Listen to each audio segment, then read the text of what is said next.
आज की क्लास को प्रारंभ करते हैं और आज हम यूपी सुपर टेट की जो बैक टू बैक क्लासेस कर रहे हैं उसके लिए हम बाल विकास को प्रभावित करने वाले कारक के टॉपिक को आगे बढ़ाते हैं। और इसमें आज हम पढ़ते हैं बाल विकास को प्रभावित करने वाले कारक। इसमें एक पार्ट हो गया था, ये इसका अगला पार्ट है और ओवरऑल ये वीडियो नंबर 5 या 6 होगा मुझे लगता है।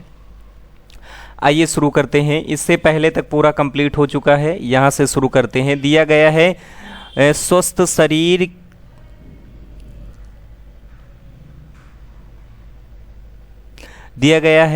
स्वस्थ शरीर में स्वस्थ मस्तिष्क का निर्माण करना ही शिक्षा है। यह कथन किसका है? तो यह अरस्तू का कथन है, अर्थात अरस्तू के द्वारा बताया गया था। अगला, विद्या से अमृत की प्राप्ति होती है। यजुर्वेद में उल्लेख किया गया है कि विद्या से अमृत की प्राप्ति होती है। ये आपका पार्टिकुलर कथन कहाँ पे उल्लेख किया गया है? यजुर्वेद में उल्लेख किया गया है। आगे, शिक्षा नियामक विज्ञान है तथा मनोविज्ञान की प्रकृति वैज्ञानिक होती है। तो ये भी प्रश्न कई बार बना है, शिक्षा किस प्रकार का विज्ञान है? तो ये आप ध्यान रखना, शिक्षा नियामक विज्ञान है और मनोविज्ञान की जो प्रकृति होती है वो कैसी है? मनोविज्ञान की प्रकृति वैज्ञानिक होती है। किसके अनुसार मनोविज्ञान चेतना का विज्ञान है? जेम्स के अनुसार। महत्वपूर्ण कथन है, किसके अनुसार मनोविज्ञान चेतना का विज्ञान है? जेम्स के अनुसार कहा गया है कि मनोविज्ञान चेतना का विज्ञान है। आगे बढ़ते हैं और अगले प्रश्न को भी देखते हैं। किसके अनुसार मनोविज्ञान चेतना का विज्ञान है? हो चुका है, जेम्स के अनुसार मनोविज्ञान चेतना का विज्ञान है, जेम्स के अनुसार बताया गया है। आगे, मनोविश्लेषण विधि के प्रतिपादक कौन है? ये भी महत्वपूर्ण प्रश्न है, वन लाइनर में मैं आपको करवा रहा हूँ, ध्यान रखिए और इसे सुनते रहिए तो आपको ऐसे याद हो जाएगा। फ्रायड के अनुसार बताया गया है कि फ्रायड ने बताया है फ्रायड ने मनोविश्लेषण विधि का प्रतिपादन किया था। आगे देखिए, शिक्षा मनोविज्ञान की परिधि है। तो शिक्षा मनोविज्ञान की जो परिधि है वो कौन सी है? वो शिक्षा मनोविज्ञान की परिधि है, ये देखिए, शिक्षक शिक्षार्थी पाठ्यक्रम, ये शिक्षा मनोविज्ञान की परिधि है। उसी प्रकार ये तीनों शिक्षा के स्तंभ हैं, माफ करिएगा, ये तीनों शिक्षा के स्तंभ हैं, शिक्षक शिक्षार्थी और पाठ्यक्रम। शिक्षा मनोविज्ञान की परिधि है अधिगमकर्ता, अधिगम और अधिगम दशाएं, ये शिक्षा मनोविज्ञान की परिधि मानी जाती हैं। आगे बढ़ते हैं। इसके आगे दिया गया है मनोविज्ञान में सबसे अधिक प्रयोग होता है निरीक्षण विधि का। ध्यान रखने योग्य प्रश्न है आपके लिए, स्टार पॉइंट अगर मैं यहाँ पे बना दूं तो ये आपके लिए महत्वपूर्ण प्रश्न हो जाता है। मनोविज्ञान में सबसे अधिक प्रयोग किया जाता है निरीक्षण विधि का। शिक्षा मनोविज्ञान का अध्ययन अध्यापक को करना चाहिए ताकि इससे अधिगम को प्रभावशाली बनाया जा सके। इसमें मानव व्यवहार की शैक्षिक परिस्थितियों का अध्ययन किया जाता है। किसमें? शिक्षा मनोविज्ञान का अध्ययन शिक्षक को करना चाहिए जिससे वो शिक्षण अधिगम को अर्थात प्रभावशाली ढंग से वो पढ़ा सके। और इसमें मानव व्यवहार की शैक्षिक परिस्थितियों का अध्ययन किया जाता है। नेक्स्ट पे बढ़ते हैं। आगे देखिए, दिया गया है बालकों के आंतरिक एवं बाह्य गुणों का पता लगाने तथा शैक्षिक समस्याओं के समाधान हेतु शिक्षा को मनोविज्ञान के आधार की आवश्यकता होती है। इतना ये मनोविज्ञान का प्रयोग आपको बताया गया है कि बालकों की समस्याओं का पता लगाने में तथा शैक्षिक कार्यों में मनोविज्ञान का प्रयोग किया जाता है। आगे बढ़ते हैं। आगे दिया गया है शिक्षा मनोविज्ञान शिक्षण विधियों के चयन में शिक्षक की सहायता करता है। कथन है, स्किनर महोदय का कथन है, स्टार पॉइंट आप याद रखेंगे। शिक्षा मनोविज्ञान शिक्षण विधियों के चयन में शिक्षक की सहायता करता है, यह कथन स्किनर महोदय के अनुसार बताया गया है। आगे, मनोविज्ञान विधायक विज्ञान है। ये महत्वपूर्ण प्रश्न बन जाता है कि मनोविज्ञान किस प्रकार का विज्ञान है। तो ये विधायक विज्ञान है।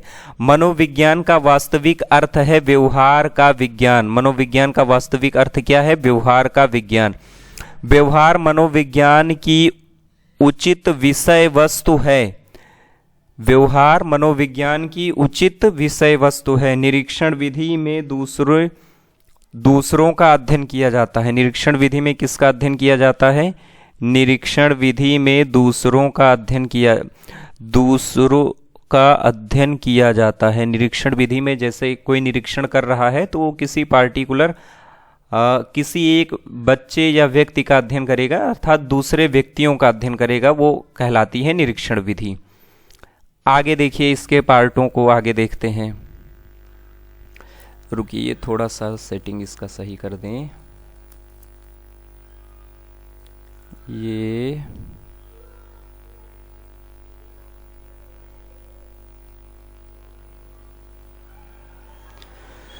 हाँ, यहां से देखते हैं। तो निरीक्षण विधि में दूसरों का अध्ययन किया जाता है।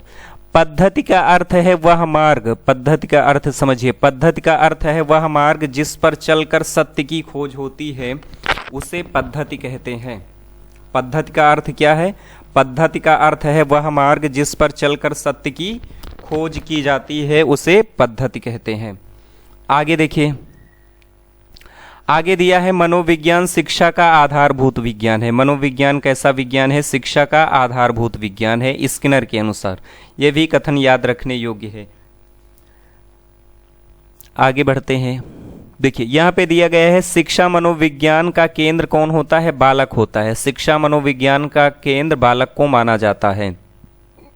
यहां से देखेंगे, शिक्षा का स्तर ऊंचा उठाने के लिए आवश्यक है संपूर्ण शिक्षण क्रिया का सतत मूल्यांकन किया जाए। अगर शिक्षा प्रणाली को आगे बढ़ाना है, ऊंचा उठाना है, इसका स्तर ऊंचा बढ़ाना है, तो संपूर्ण शिक्षण प्रणाली का संपूर्ण शिक्षण क्रिया का सतत मूल्यांकन करके हम इसे आगे बढ़ा सकते हैं।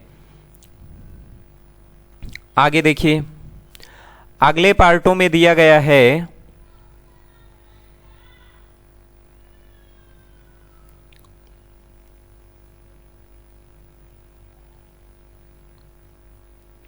एक मिनट, ये थोड़ा सा सेटिंग इसकी गड़बड़ हो रही है। आगे देखते हैं। वैदिक काल में शिक्षा का मुख्य उद्देश्य था मोक्ष की प्राप्ति। पहले के जमाने में जो शिक्षा ग्रहण करते थे तो उनका प्रमुख उद्देश्य होता था मोक्ष की प्राप्ति। और वैदिक काल में जो शिक्षा थी, तो यहां पे दिया गया है वैदिक काल में शिक्षा का आरंभ। ये महत्वपूर्ण प्रश्न है, पूछा गया था पिछली साल में। उपनयन संस्कार से किया जाता है। वैदिक काल में शिक्षा का आरंभ उपनयन संस्कार से प्रारंभ किया जाता है। आगे देखते हैं अगले पार्ट को। आगे दिया गया है समावर्तन के समकक्ष संस्कार है। ये ध्यान रखिए, समावर्तन के समकक्ष संस्कार है उपसंपदा संस्कार। मुस्लिम काल में प्रारंभिक शिक्षा मकतब में दी जाती थी। प्रारंभिक शिक्षा मुस्लिम काल में कहाँ दी जाती थी? प्रारंभिक शिक्षा मकतब में दी जाती थी। वर्तमान में शिक्षा को संविधान की समवर्ती सूची में रखा गया है। किस सूची में? समवर्ती सूची में। शिक्षा में सर्वाधिक जटिल समस्या है प्राथमिक शिक्षा की। जो शिक्षा है उसमें सर्वाधिक जो जटिल समस्या है वो प्राथमिक शिक्षा की है, अर्थात 1 से 5 तक की शिक्षण व्यवस्था की सबसे जटिल समस्या है। आगे देखते हैं। आगे दिया गया है वर्तमान समय में आवासीय विद्यालय की तरह प्राचीन समय में क्या हुआ करते थे? गुरुकुल हुआ करते थे। नर्सरी स्कूल के प्रारंभकर्ता कौन है? फ्रोवेल। स्टार पॉइंट बनाएंगे। नर्सरी स्कूल के प्रारंभकर्ता फ्रोवेल। 3R का अर्थ क्या है? देखिए, 3R का अर्थ पढ़ना लिखना गणित। 3R का अर्थ है पढ़ना लिखना गणित। आगे, नवोदय विद्यालय का गठन किया गया।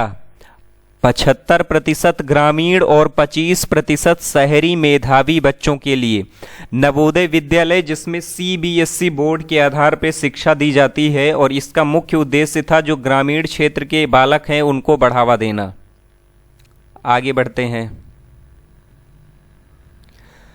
आगे दिया गया है, एक पॉइंट थोड़ा सा पीछे कर लेते हैं,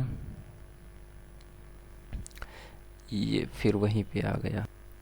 आगे देखिए, आगे दिया गया है ऑपरेशन ब्लैक बोर्ड के प्रावधान। तो ऑपरेशन ब्लैक बोर्ड के जो प्रावधान थे, 2 शिक्षक, कम से कम 2 शिक्षक होने चाहिए, 2 कमरों का प्रयोग करना चाहिए। इसका संबंध प्राथमिक विद्यालयों में न्यूनतम सुविधाओं से था। किसका? ऑपरेशन ब्लैक बोर्ड का संबंध प्राथमिक विद्यालयों में न्यूनतम सुविधाओं से था। डायट का गठन प्राथमिक शिक्षक के लिए किया गया था। डायट का जो गठन किया गया था वो प्राथमिक शिक्षक के लिए किया गया था। इसके आधार पर प्राथमिक में शिक्षकों को तैयार किया जा सके। आगे देखिए, बच्चों का सही मूल्यांकन होता है मासिक परीक्षा, ध्यान रखेंगे। सतत एवं व्यापक मूल्यांकन को मूल्यांकन का सर्वोच्च रूप माना जाता है। सतत एवं व्यापक मूल्यांकन को मूल्यांकन का सर्वोत्तम रूप माना जाता है। एक अच्छे मूल्यांकन की 3 महत्वपूर्ण गुण होते हैं: वैधता, व्यापकता और विश्वसनीयता। किसी भी मूल्यांकन के 3 वैध गुण होते हैं।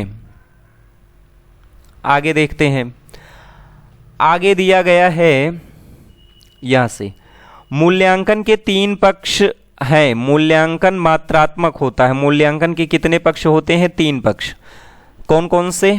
वैधता, व्यापकता, विश्वसनीयता। और मूल्यांकन कैसा होता है? मात्रात्मक होता है। शिक्षक दिवस किसके जन्मदिन पर मनाया जाता है? द्वितीय राष्ट्रपति डॉक्टर सर्वपल्ली राधाकृष्णन के जन्मदिन के अवसर पे हम लोग मनाते हैं 5 सितंबर को शिक्षक दिवस।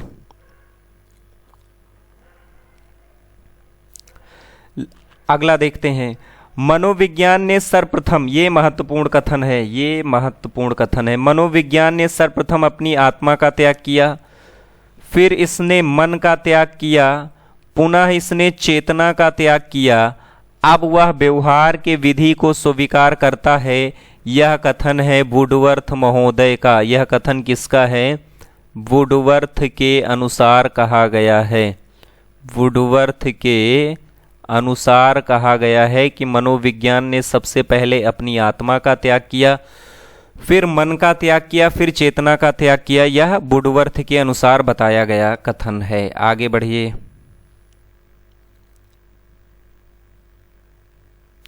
और यहां से लास्ट हो जाएगा। यहां से देखिए किस प्रकार से सबसे पहले मनोविज्ञान ने किसका त्याग किया? आत्मा का त्याग किया, फिर मन का, फिर चेतना का, फिर व्यवहार को अब संजोए हुए है।